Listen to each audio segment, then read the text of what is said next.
अस्सलाम वालेकुम, welcome to our channel name Urdu by Adeel. मैं हूं आपका दोस्त अदील और आज की इस वीडियो में बात करने वाले हैं आयत नाम के बारे में। जानते हैं कि आयत नाम का मतलब क्या होता है और आयत नाम वाली लड़कियां कैसी होती हैं। तो प्लीज़ आप वीडियो को फुल देखिएगा।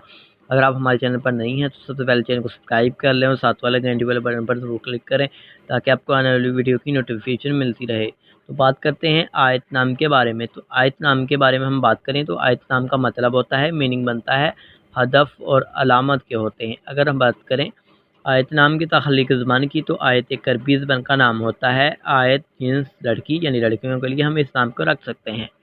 आयत नाम का लकी नंबर 4 यानी 4 माना जाता है और आयत नाम का मज़ाहिब मुस्लिम होता है। अगर बात करें आयत नाम के लकी तारीखों की तो 5 और 9 बनती हैं।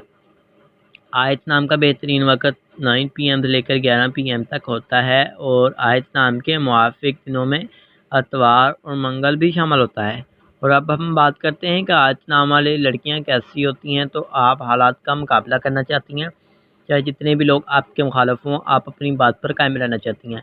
आयत नाम के हाकम शहर में प्लूटो भी शामिल होता है जी, और आयत नाम की मुआफ़ी धातों में तांबा भी शामिल होता है। और अगर बात की जाए आयत नाम की लकी कलर्स की तो सुरख, रिंगनुमा, हल्का सब्ज़ रंग शामिल होता है। और आयत नाम के मुआफ़िक पत्थरों में पोखराज, गर्द, आसमा पत्थर, फिरोज़ी पत्थर भी शामिल होता है। उम्मीद करते हैं कि आज वीडियो आपको ज़रूर